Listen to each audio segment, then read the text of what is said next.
97.5, the Fanatic, Philadelphia. Good afternoon, everybody. Good afternoon. The best show ever here on 97.5, the Fanatic, NBC Sports, Philadelphia. Wow. 610-632-0975. I hope everybody had a fantastic weekend this weekend. But we'll get right to the word of the day. And the word of the day today is demons. Demons. Because yesterday, in the evening, the Sixers shook off some demons. Because last year's team, and the year before that, and the year before that, and the year before that, they lose that game last night. James Harden shook off some demons. Joel Embiid, thanks to P.J. Tucker, shook off some demons. Man, it feels good to be 2-2 after what happened on Friday, where you're like, the series could end up being over. And if they get down 3-1, there's no doubt about it that the series is over. But instead, they exercise some demons in this way. People during this game, and all of them were wrong, they were trying to decide the team wasn't tough. And then by the end, they were like, they were tough because, we don't really judge toughness well in real time. But I will say this. This team is different. Now, when we say this team is different, it doesn't mean automatically that the results are going to be they're going to win a title. It's about the way they approach the game and how they keep on fighting within the games. And it's just different this year than previous years. And there's people that want to declare that this isn't real or this and that. No. Make no mistake about it. James Harden this year is a different man. I don't know how he got it back after how he played in games 2 or 3. I don't care how he got it back. And neither should you. The point is he got it back. A catch-and-shoot three late in the game, he didn't even know how to do catch-and-shoot threes when he got here last year after the trade. He's a different player, and then the team went with him. There's a lot of stuff to talk about the referees, the lack of a bench, and how the Celtics, unfortunately, have more good players. But when your top two guys score 76 points, you have a shot. It's 2-2, and now let's see what happens tomorrow. It's survive in advance. I don't care about the way that it looked because stylistically, if your expectations were fair, if you were to win this series, your 4 wins would have been ugly. You just don't have the matchup where it would be poetry and excellent ball movement. There'll be runs that the Celtics make, and they'll take a lead back, and they'll do some things that make you very uncomfortable, but that's what was inevitable because this team was going to cause you problems. Doesn't mean you can't win the series, though, and I love the adversity that they battled with late because the Marcus Smart charge was a disgrace. The Jason Tatum push-off, embarrassing for the league. And Maxey gets shoved 7 feet backwards as he extended his forearm. That can't happen, but even through those times, those are massive possessions that go to the other team's favor, and you're battling in overtime. I can't believe they stayed true with one another and still grinded that out because I sound like a broken record. They would have never been able to do this with previous teams. No, and it's all about pushing through. Your stars showed up yesterday. You had Harden show up. You had Embiid show up, big points. 76 points. Yeah. Between the two of those guys, you needed that. I mean, obviously, you want more from Maxey. You want more from Harris. You didn't really get that. You had Niang hit a couple threes. That's always nice. But, I mean, Hunter's absolutely right. You have to push through.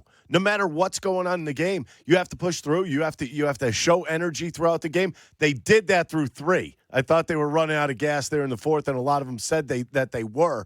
But, I mean, nonetheless, you win a game. That's all this is about.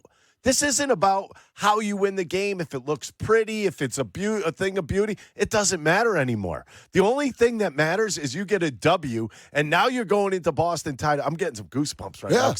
You should be fired up. People in the present time, you have to look at this in the present time. This may end up being one of the greatest series that you've seen in a long, long time in the NBA. And it's shaping up that way. Be proud of that. The Sixers are part of that. They are. And Jen, when you ride the roller coaster, there's a lot of ups and downs on the roller coaster in a game like last night. You just got to try to but after the game, you should just be happy that they won, in my opinion. I agree. And we were watching the game together yesterday. And I remember sitting yesterday watching that game thinking in my head, last year before that, they would not have won this game. Yesterday, I had that.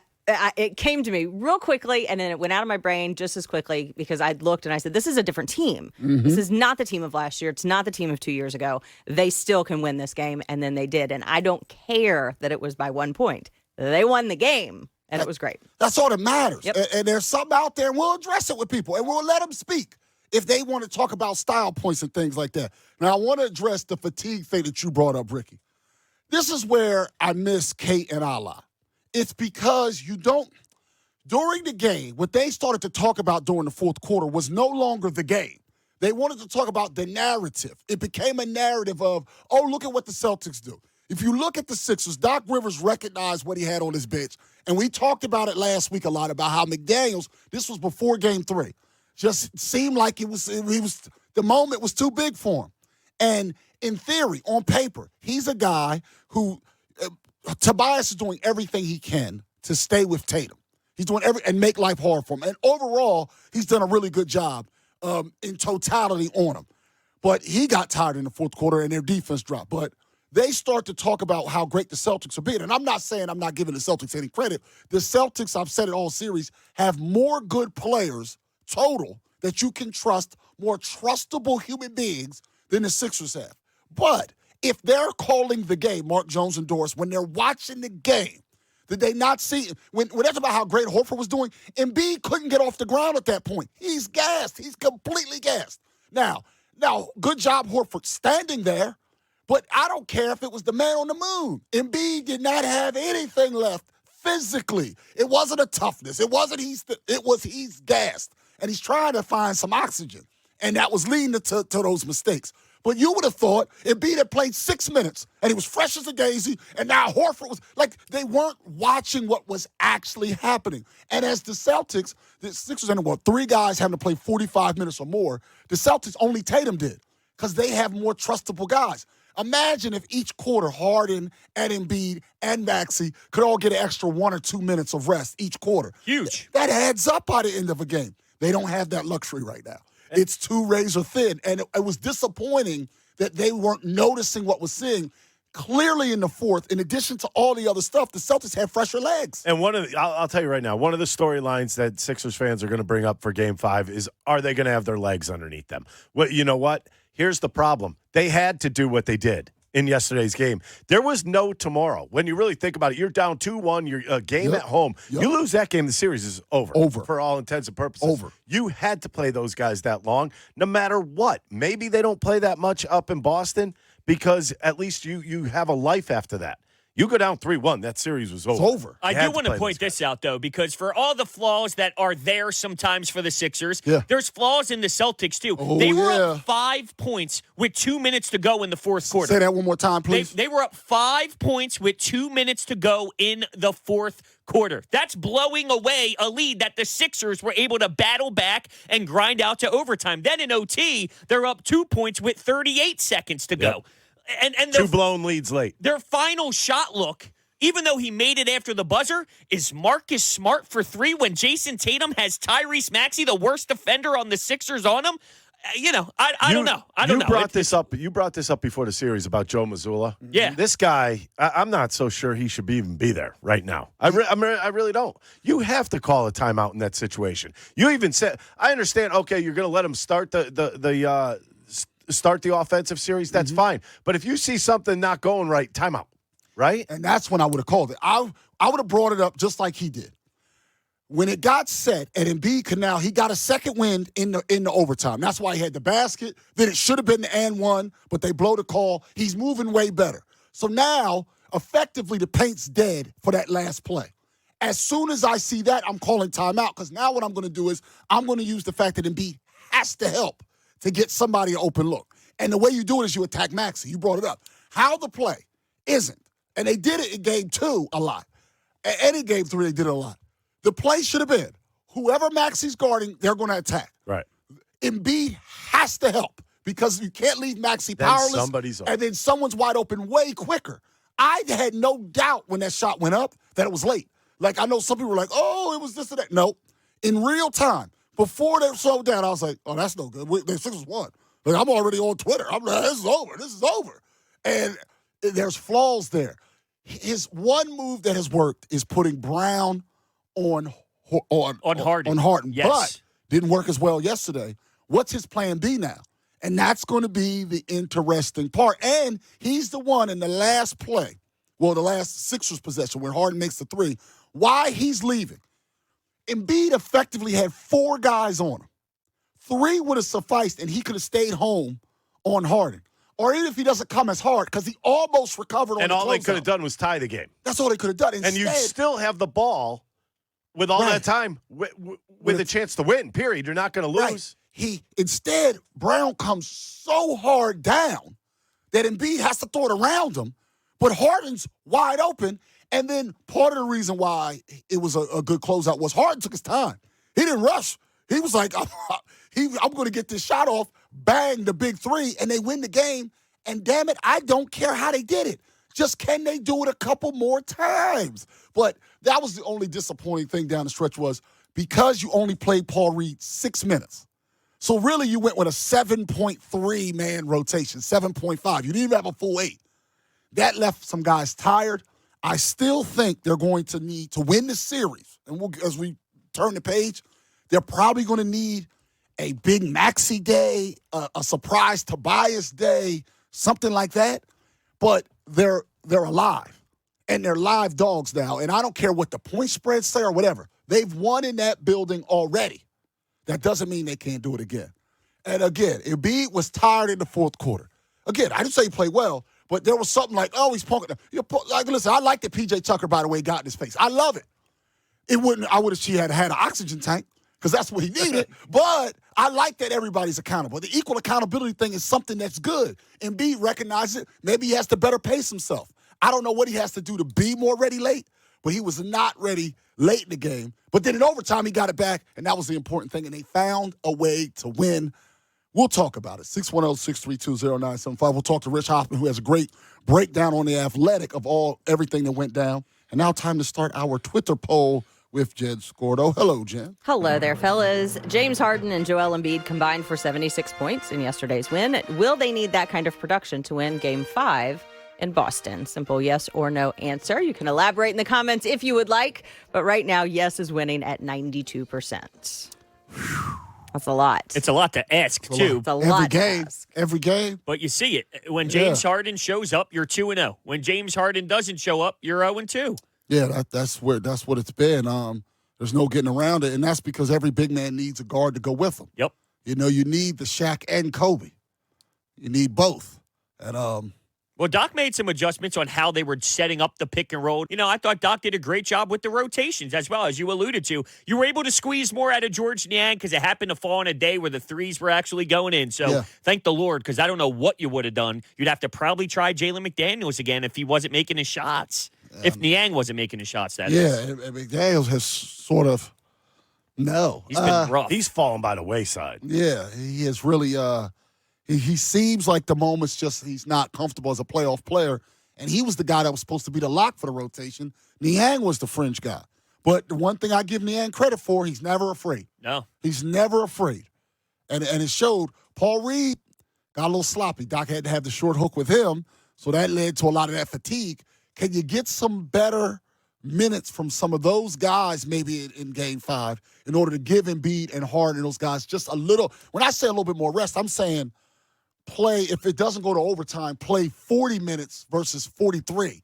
Those few minutes can make a world of a difference late in the fourth quarter. Huge difference. You need that. I mean, bench means everything.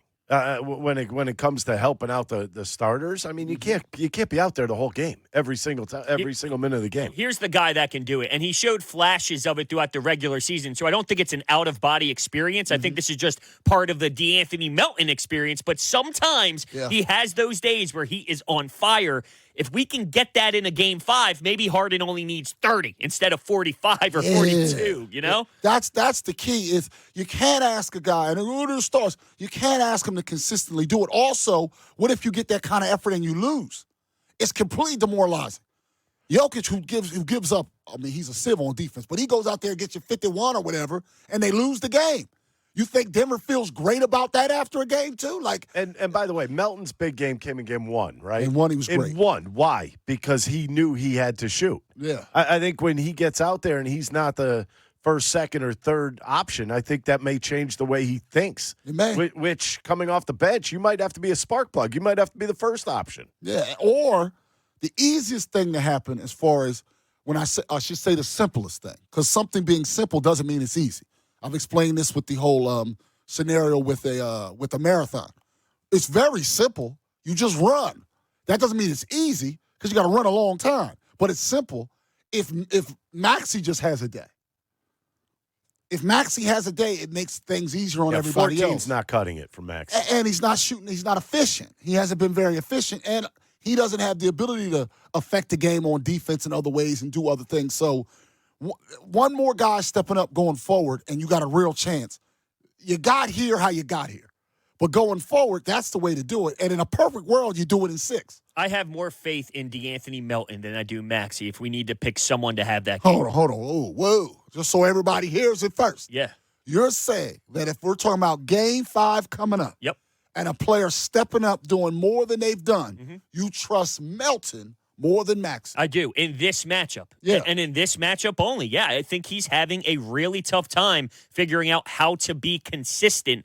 I mean, you've seen him take some wild takes to the basket, and it's a He's mess. rushing because so much size is there, trying to get it on the backboard quick because I think he's fearful of getting the shot blocked. Yeah, and Melton's bringing it defensively, which Maxey doesn't have that angle, so maybe there's a night where the defense transitions to some positivity on the offense, and I'd have to say I feel better about Melton than Maxey, which is problematic, but it's the truth. That's how you feel. Now, another thing, though, so I had a bit of a stressful drive in. Okay. So last night's game is a stressful type of nail-biter type of game. Then all of a sudden I'm driving in, and they're saying traffic on 42. Oh, I saw that too. They That's a closed all the lanes because of all the lanes. I put it in park and got up out the car. I would have lost my mind. Man, I was in there heated today. They park because they're doing now. Why couldn't you do one lane at a time? Instead, they closed all 3 lanes. Was it roving construction? To do pothole repair? Potholes, yeah. Yeah. They did that Saturday afternoon here. I was pissed. Closed all the lanes, all of them. I'm in a parking lot for no reason. I'm like, I left with plenty of time. I left myself extra time. It ate up all my extra time. Then I finally get over to Walt Whitman. And what billboard do I see? Huge letters. Gonorrhea alert. Now, I mentioned before the break why this could be similar to the 93 Phillies. If you're old enough, you remember when they beat the Braves in the NLCS, and they were talking about how it was one of the few times where the team, they won in 6, and yet the other team scored more runs than the Phillies did. And this is how it went down. And then see if you can follow this pattern. The Phillies win the first game 4-3, so they win by 1 run in game 1. Game 2 of that series, the Braves won 14-3. Then they won. Then they won game 3, 9-4. So the Phillies at this point were way minus as far as the runs, and they're down 2-1 in the series. They come back game 4. Guess how the Phillies win? 2-1. So it's 2-2 with 2 close victories, just like the Sixers or like with the Celtics right now. Then game 5, they win 4-3, another close one. And then finally they get some breathing room, and they win 6-3 in game 6 to win the series in 6. The way this series is setting up, it doesn't matter if you lose by 30 in one of the games and you win 4 games by 1 point. The point is you got to win 4 games, and that's all that matters. And if it falls like the 93 Phillies, hell, I take it right now. I'll sign for it right now. And when you watch the Celtics play, Tatum, it's not as if this dude is just unstoppable. No. He went 0 for his first 8 before making that one. To Tobias. Yes, that's right. Tobias. I've been giving him his praise for a while now, looking at this matchup and what he can do defensively. But yeah, I mean, look, it's not like they're a juggernaut that's unstoppable. There's something here where it may be hideous and it might not be the best brand, and it'll be scrappy and ugly, and PJ Tucker's going to have to get into your best player's face. But I don't give a damn. If you win by 1, that's what matters most. So be ready and be, what's the best way to put it? Let's say you have to understand that it's going to look a certain way. Your expectations have to be right for this style of matchup. Ugly doesn't matter. Exactly. Ugly doesn't matter anymore. I mean, when you look at the Celtics, I think you see some erratic offense at times from them. Yep. But then they go on these streaks where they don't miss shots for like 5-6 trips down the court. That's where you have to stay with them. I mean, there are times defensively where they look confused. Yep. And if you could continue confusing them, you're going to have a much easier time of things. And I mean, my biggest thing was watching Harden when he was guarded by a big man. He took over the game. Oh, Al Horford, yeah. Horford can't cover He had some him. fun. I thought that was over, that Horford stuff, as far as switching on him. They found a way and this is a doc adjustment. Embiid was wiping Brown out on some of those screens to force it. He was fighting around him in 2 and 3 a lot and staying on Harden. And Harden also didn't seem to have his pacing or his angles right because he's an angles player. He finds those angles. That's why he's such a great passer. He found something in Game 4 that he couldn't find in 2 and 3 as far as to get himself open because those are the same picks Embiid was trying to set in 2 and 3. They were working in Game 4 again because Harden made some adjustments on how he attacked it. And now we'll see if Mazzulla can make an adjustment back. He's garbage. He's not making it. Oh, man. I wish they cleaned up right around the end of the first half. Maxey tries to go for a 2-for-1, which ended up being a 2-for-1 for Boston. Yeah. Horford gets a 3, and that's a controllable. I thought that was in their hands, and they just let that slip. They need to clean that stuff up, and who knows? They should have been up probably at least at the minimum 12 points at half instead of 9. Yeah. So that was a big swing at the end of the first half. It was, and Doc left Niang in just a little bit too long. But in his defense, P.J. Tucker had the fresh legs for the big and one because he played less minutes than all the guys that are on the floor at that point. He's the freshest guy. I'm not talking about taking away from his heart or anything, but when you see everybody else 46, 45, 44 minutes, 31 with an overtime, that's the freshest guy out there. So it's in addition to him being scrappy and going for it, he also is the freshest body at times because the one trustable player he had, the two trustable players that he really used were Niang and Melton. He didn't trust Paul Reed, so the bigs were tired. And Tobias has to play. He played 47 minutes. He has to play the whole game. Tobias has to play the whole game. I love how PJ treats Joel Embiid and Paul Reed the same. I love it. It doesn't matter. He's true. He's love going it. to scream at you. Yep. I love it. And Embiid don't say nothing back. Like You need somebody. I love it. You need somebody to do that. Right. It's to push through. And I think you got a better Embiid in overtime because of it. Definitely. Because he didn't submit to the fact that he was exhausted. He had to fight his way through it.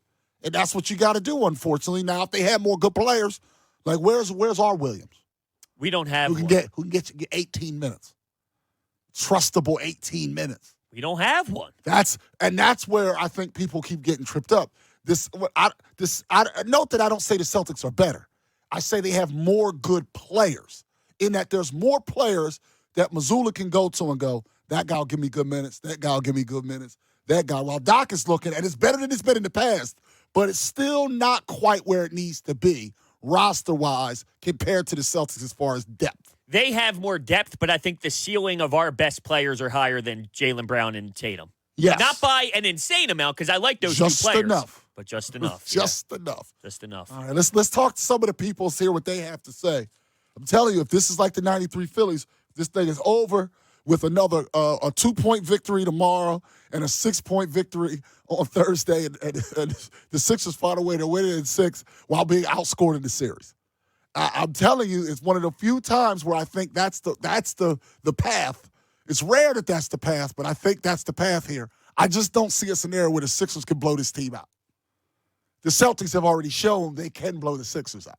It's just one of those things. Just against this team, though. Right. It's I this feel team. great about them against everybody else. Everybody else left in the whole league, I feel great about them. But this team is just different. All right, let's go to the phones. James in Virginia. Talk about Melton. You're on 97.5 The Fanatic. What's up, James? Hey, everybody. Yeah, this was talked about in the morning show. And the one thing that I'm really worried about with the next game is just Boston getting off to that crazy hot start. I don't know if I think we can go toe-to-toe with them, but if they get out to an early lead, the 18-point lead, Brown and Tatum start off hot in the first game. If anybody gets up an 18-point lead, yeah. 18's huge. But, like in game 2, it was the third quarter. I think you got to just kind of sustain it. I don't think it's just having a hot start. It's you got to keep them from having a hot stretch of 6 minutes where the game implodes. Personally. I'm just wondering, I know you kind of you got to be, cautious with Maxey against his mindset, but at the same time, it's the playoffs. I just wonder if you could start Melton over Maxey just to kind of safeguard against that a little bit. If you think that's going to we saw how he took it when he didn't start in the regular season. So now after starting 4 games, 2-2, you want to take a chance of bringing him off the bench in Game 5 on the road against the Celtics? That's a bold move. It's the playoffs though. If you think he gives you a better chance defensively, I don't. Go down by 15 points. Yeah, I don't. You do know that the 15 points isn't just him. Like, he's not great defensively, but it's not just him. And what happens, look, think about it the other way, James. You're really bold. You make that move. What if you're down 15 points there? What do you do then? You pulled your last card. There you go, Maxey. Get in there and save us. Nah, I guess you're right. It's a bold move. It sounds like a desperation move when it's not desperation yet. The series is tied 2-2. This is something where I've tried everything. You know, we laid everything out on the table and we have nothing, so we have to pull something out of our rear end. That's what that would sound like to me. It would confuse the Celtics. We saw game one. They were confused without Embiid. But it won't. It'll confuse them for about 30 seconds. That's what I mean. I wouldn't do it. And then they go back and it's like, okay, here we go. Well, Melton's not going to do. He's not going to do more dribble driving. And while he's a better defender, our guys are still all bigger, unless you put him on Smart. And then what the hell? Like, put him on Smart's not the issue. It's Tatum and Brown. Really, what they need is McDaniels to be serviceable. But would you play him game 5? No. And he's had every chance to prove to Doc Rivers that he deserves minutes. He played for 3 games and stunk it up. So it's on him. I'm not blaming Doc for keeping Niang. And I didn't love it, but I think because of the situation where everyone else isn't good enough and Niang was making a couple threes, you got to weigh out the pros and cons. And it kind of made sense to stick with Niang, even though it made me cringe. Yeah, and it just, he stuck with it maybe 1 or 2 possessions too long. I know. But the alternative is Tobias gets no rest. P.J. Tucker isn't as fresh late in the game. And then you're done in overtime. And then, it's a fine line that he has to walk. And those are decisions that the Celtics don't have to make. It's a gamble. That's perfectly said. Perfectly said. And that's a gamble if I'm Doc that I'm willing to take with yesterday's night. And he's not scared. I don't want to look at a guy who's scared to death and say, get in the game. So, Niang's clearly a guy who's afraid of no human man. No, he doesn't. He's not afraid. Absolutely He's just not. He's not afraid. You gotta love that, though. Yeah, he's not afraid at all. Melton's not afraid, and I don't think Paul Reed is afraid. It's a lot to ask a guy to anchor this kind of defense when your guards are this overmatched.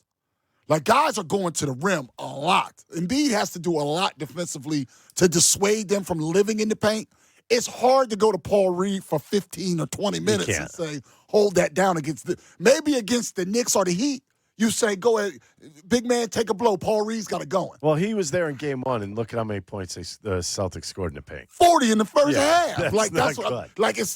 It's just, you're in a bit of a jam. I think Doc learned from game 1. Yeah, I can't do that. So that's going to be the hardest thing. Just can Doc steal 9 minutes per game? Oh, man, that is a lot. That's a lot of time. Can he time. steal 9 minutes total? See, I don't know if Niang can have the same success away from the Wells Fargo Center. Well, technically, you only have to beat the Celtics one more time. 5 or 7. Like, you only have to. It doesn't. You want it to be 5, but it could be 7 as well. It's just, can he steal 9 minutes? I guess it's easier to say this. Between Tobias, really it's about Tobias and Embiid. They can't afford to take Embiid out but so much. And Tobias kind of can't come out at all. So can you steal 9 minutes? With smoke and mirrors and something to get 9 minutes. With Niang, you're probably going to get the nights where you have to pull him off the floor more than you will yesterday afternoon when looking at the rest of these 3 games. Don't you think? Yeah. You're going to have the, this is awful night more than hey, we can work with this night. But what's your alternative? He's got to try it. He's got to try it. Well, let's say the first. So because it was going well, you could stay with him. But let's say the first 4 minutes of Niang makes you want to throw up. So what do you do? I'm asking you. Do you go to McDaniels? Yes, I would have to. I would have to. I can't if it's that level of 4 minutes. In there and he looks like he's scared to catch the ball. Then I'm going to Daniel House. Out off the mothballs, he hasn't played. But do you see what you're doing? You're just going deeper and deeper into the bench. You're searching. I'm trying to find 9 minutes. It's a needle in a haystack. Trying to find my 9 minutes. I probably wouldn't go to Daniel House or Shake Milton. Yeah, but by the time point. you've 2 gone games to ago, Niang, you're down to 6 minutes now that you have to find. You just got to get like 9 good minutes stolen. If you get that, you can win game 5. Just up and down the court, no baskets. Either side. If it's only 2 minutes, you probably lose. That's kind of how it's been. Can you steal just a few minutes? I would be willing to go to McDaniels. I'm out on Shake and Daniel House this deep into deep into the series. Yeah, you might have to bring them back later on in the playoffs. Yeah, that's fine. Different matchups, different story. All right.